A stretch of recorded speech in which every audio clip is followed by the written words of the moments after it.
Hello there, in today's video I'm going to be talking about this, and that is the new DJI Ronin S. My order finally arrived on Tuesday and it means I've had a few days to play with it. Now, I'm not going to be doing an unboxing video or doing a review as such, but I do want to talk to you guys about a few things that I've noticed with it, my opinions, as well as talk a bit about balancing and some other features you may not be aware of. Now, as you can see, I've got it paired up with a Panasonic GH5. I was in need of a new camera and this has been top of my wish list for quite some time, so I decided to push the boat out and use it with the Ronin S. The other advantage to that is the GH5 is the most compatible camera to use with the Ronin S as of today. Now, whilst I wouldn't expect anyone to choose their camera based on their gimbal, if you were sort of midpoint and you didn't know what to go with, the GH5 is certainly the one to take a look at, because it does support all of the controls over the connection cable and via the handle on the Ronin S as well. So you can use the push button focus on the trigger as well as the external focus control. You can start stop video and you can fire the shutter. Other models will have better support in the future, but here and now today the GH5 is the one that has the most support. Taking a closer look at the unit itself, you will see that on the back you have the main joystick, which allows you to control the gimbal and move it around. Below this you have the M button, and this selects each of the modes. Now, DJI pre-programmed 3 modes, and these modes are different settings of how the gimbal feels in use. You can choose setting 1, 2 and 3. As well as those, if you press and hold the mode button down, the gimbal enters what is known as sport mode, and it sharpens the whole thing's action up, and it means you're able to move it really quickly and it'll hopefully keep all of those shots in view.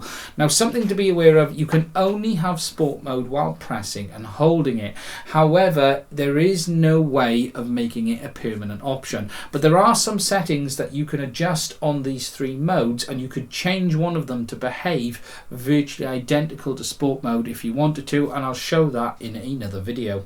Moving further along, you then have the shutter control, which allows you to do focus by a half press. So when you press it in just halfway, it will trigger the focus on the camera, and then when you press it all the way in, it will then start stop video or fire the shutter.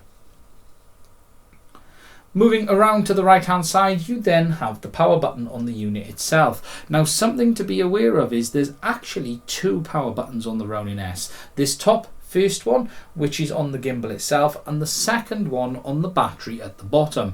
Now, when you turn the Ronin S on, you will first of all need to turn on the battery at the bottom, and you do that by simply pressing and holding, and you will see the LEDs come on.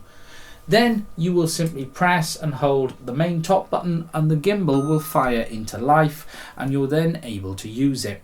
Another nice feature of the power button is a double tap causes the motors to go into standby, and it then means you're able to move the gimbal around by hand. This is handy if you want to change the battery on your camera without having to actually turn off the Ronin S itself. Something to be aware of though is when you turn the Ronin S off, you need to turn it off also by both of these power buttons. So first of all, by pressing and holding the main power button on the gimbal unit, but you will then see that the battery is still actually turned on, and you will then need to press and hold to turn that off, just like you do on any normal DJI drone.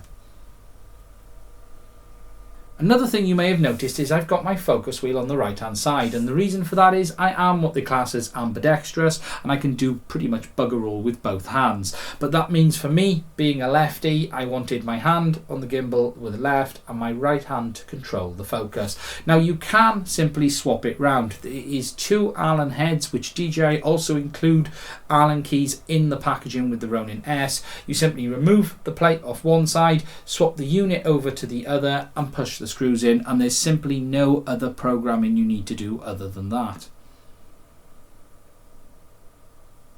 On the top or bottom of the focus wheel, depending on which way you've got it, you will see a CAN/S-bus switch, and this is used for when connecting it to an external receiver. Now, you may not be aware, but you can use an external remote controller to control the Ronin S, and I've done a specific video on that, so please go check that out if that is something you'd be interested in doing. On the other side of it is then the connector that you would use to plug in the receiver for this connection.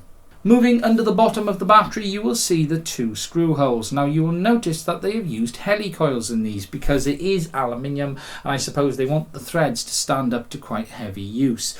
The first one is your standard tripod connector, which the included tripod that DJI give you screws into, and then you've got the larger ball head style thread sitting behind it, which allows you to mount it directly to a larger tripod itself. Moving round to the front, you will find a USB-C port. This is used for both A, charging the Ronin S, and B, updating the firmware. Now currently you can't update the firmware via the Ronin S app on iOS or Android. You have to download a PC or Mac application and use that with the USB-C. Now it is not DJI Assistant 2, it is the specific Ronin Assistant app available from the downloads page for the Ronin S itself. So to make sure you're getting the best possible performance, I would strongly suggest downloading that app and making sure that your Ronin S is up to date. Below this, you then have the trigger control, which allows you to control certain features on the gimbal itself, like locking it and putting it in flash mount mode, as well as telling it to flip round to do a selfie or telling it to set straight and level again.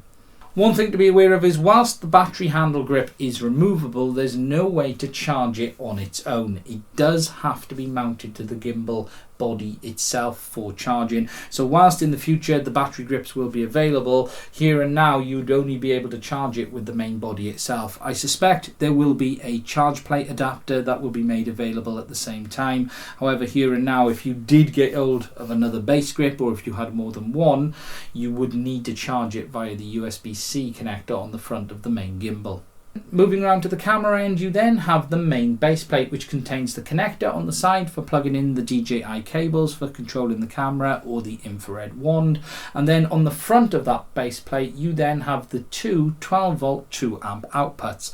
Now these can be used for powering your camera, however as of today there is no adapter available. You will need to get yourself a dummy battery connector that is available for your camera, but you will also need a regulator to control that 12 volts down to the voltage needed for your camera itself. Now DJI have said they intend to make one of these in the future, however here and now today it isn't available. I have seen some people begin to rig up some stuff themselves, and I might look at this myself in the future, but here and now that's probably something to discuss in another video.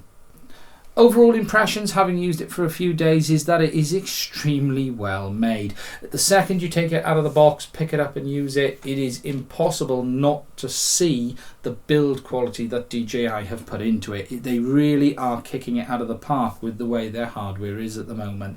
I've used it for a few days. I've got no footage to show you because most of the stuff I do I can't really show on the channel.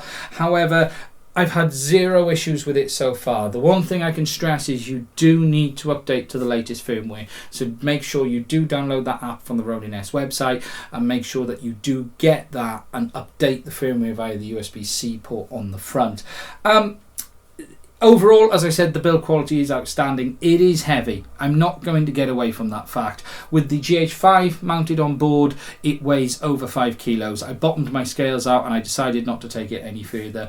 You do feel the weight, however you also get used to it quite quickly, and I do love what they've done with this tripod, especially putting the rubber on the outside, because it becomes a real quick second handle, and then when you're ready to put it down you can simply do that and flip it down. It's really a great little feature as part of this package, it really is.